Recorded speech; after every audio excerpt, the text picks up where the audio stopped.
Mister chairman, मैं एक issue तो बलूचिस्तान का चल रहा है, तो मैं बलूचिस्तान यूनिवर्सिटी का एक मसला रखना चाहता हूं कि जो लार्जेस्ट और ओल्डेस्ट यूनिवर्सिटी है, मिस्टर चेयरमैन, HEC ने उनके फंड्स कम किए हैं और पहले 188 मिलियन माहाना दिए जाते थे, अब उनको 149 मिलियन माहाना दिए जा रहे हैं। इस वक्त उनको पेंशन और तनख्वाहों की अदायगी के लिए पैसे नहीं हैं और वो स्टैंडिंग कमेटी में भी वाइस चांसलर आए थे, उस वक्त भी हमने उनको सुना था। मैं तो हैरान हूँ, बलूचिस्तान की इतनी महरूमियाँ हैं और बलूचिस्तान इतना रिच है नेचुरल रिसोर्सेज के हवाले से, तो हम अगर उसकी सबसे कदीम और सबसे बड़ी यूनिवर्सिटीज़ को मामूली सा यानी 5 करोड़ रुपए माहाना की एक फीडिंग नहीं कर सकते, तो ये क्या हो? तो मैं दरख्वास्त ये है मिस्टर चेयरमैन कि बलूचिस्तान यूनिवर्सिटी फाइनेंशियल क्राइसिस से इतनी गुजर रही है कि उनको तनख्वाह और पेंशन की अदायगी का इशू नहीं है, तो इसके ऊपर आप कोई एक्शन ले लें। दूसरा इसी के साथ यूनिवर्सिटीज़ का है, ये बहाउद्दीन ज़करिया यूनिवर्सिटी के 14,000 तलबा हैं। इन्होंने 2018 में लॉ की पहले साल का इम्तिहान दिया है और वहाँ हाई कोर्ट ने भी इनके हक में फैसला दिया है, लेकिन BZU यूनिवर्सिटी इन 14,000 तलबा की मुस्तकबिल के साथ खेल रहे हैं। मेरी आपसे ये दरख्वास्त है कि बच्चे की जब आपने दाखिला दिलवा दिया, उनसे 1 साल का इम्तिहान ले लिया, 3 साल हो गए, बाकी 2 साल का इम्तिहान नहीं ले रहे हैं, तो ये किस तरह की मैनेजमेंट है? तो इन बच्चों का 14,000 बच्चों का मुस्तकबिल बचाने के लिए भी इस पे जो वकला की जो बार हैं उन्होंने भी इसके हक में करारदाद पास की है, कोर्ट ने भी इनके हक में फैसला दिया है, लेकिन जिस तरह दिनेश कुमार साहब ने कहा, इनके गर्दनों में सरिया होता है, ये मानते नहीं है, किसी कानून, किसी कायदे, किसी ज़ाब्ते के मातहत नहीं है, तो आप इसके ऊपर करें। मिस्टर चेयरमैन, जो मेरे सूबे का इशू है वो फ्यूल प्राइस एडजस्टमेंट का है। मिस्टर चेयरमैन, मैंने 2 दफा इस पे बात की है और कल मैं धरने में शरीक था। फ्यूल प्राइस एडजस्टमेंट का यह है कि अभी कल परसों अखबार में ऐलान हुआ 3 रुपए और 90 पैसे फरवरी के महीनों में फ्यूल प्राइस एडजस्टमेंट का ऐलान हुआ है। दिसंबर में 60 अरब रुपए वसूल हुए, जनवरी में 36 अरब रुपए वसूल हुए और अब फरवरी में 30 अरब रुपए वसूल किए जा रहे हैं। 127 अरब रुपए इसलिए वसूल किए जा रहे हैं कि हुकूमत ने बर वक्त LNG नहीं ली है, इसलिए वसूल किए जा रहे हैं कि हुकूमत महंगे यूनिट चला रही है और सस्ते यूनिट नहीं चला रही।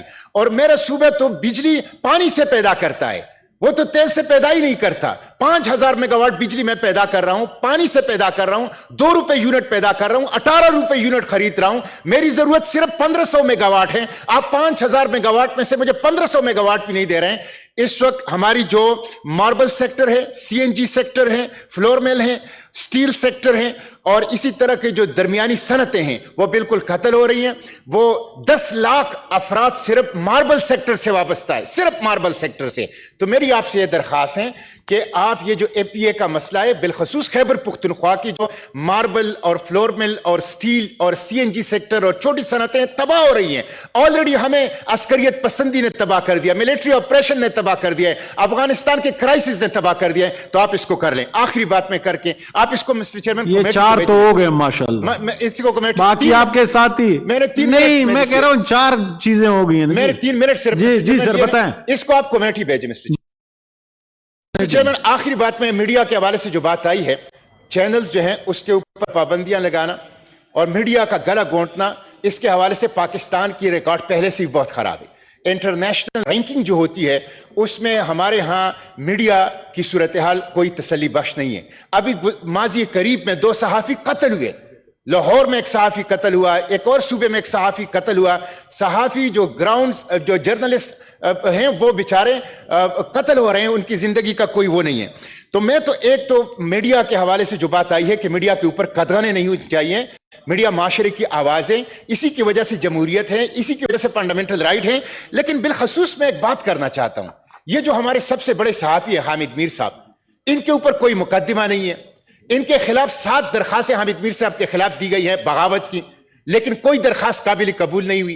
पिमरा में इनके खिलाफ कोई केस नहीं है, लेकिन वो टीवी पर आकर अपना प्रोग्राम नहीं कर सकते। मैं ये पूछना चाहता हूं, हामिद मीर साहब को किसने पाबंद किया है कि वो टीवी पे आके प्रोग्राम ना? पाकिस्तान के सबसे बड़े सहाफ़ी, सबसे मशहूर सहाफ़ी, पाकिस्तानियों की आवाज, पाकिस्तान की आवाज, आखिर वो कौन से इदारे हैं, वो कौन सा खुफिया हाथ है, गैर मरी हाथ है जो कि निजाम को चला रहा है? इसलिए मिस्टर चेयरमैन, सहाफियों को भी उनको तहफ़्फ़ुज़ फराहम किया जाए, टीवी चैनल्स को भी उनके ऊपर भी पाबंदी नहीं लगनी चाहिए, और साथ जो हामिद मीर साहब का जो इशू है, ये ह्यूमन राइट्स का इशू है, ये आज़ादी इजहार राय का इशू है, ये फ्री प्रेस का इशू है, उसके इशू का भी ये हाउस जो है, house of the federation, notice ले। इसी तरह अली वजीर का इशू है, अली वजीर जेल में है, अली वजीर जेल में है, कोई पता नहीं चला कि अली वजीर क्यों जेल में है। एक मुंतखब कौमी असेंबली जिसके खानदान ने 1 दर्जन से ज्यादा कुर्बानियां दी अस्करियत पसंदी के खिलाफ पाकिस्तान के लिए, पाकिस्तान के आईन का अली वजीर हलफ उठा चुका है, लेकिन वो जेल में। तो मिस्टर चेयरमैन, ये जो पार्लियामेंट है ये इसीलिए है कि ये कायदे और कानून के मुताबिक लोगों के हुकूक का उसके यकीनी बनाएं, उसको इंश्योर करें। तो काइंडली आप हामिद मीर साहब का मसला भी और अली वजीर साहब का मसला भी, उसको आप स्टैंडिंग कमेटी में भेजें, ह्यूमन राइट्स की कमेटी में, ताकि हम इस पे बात करें।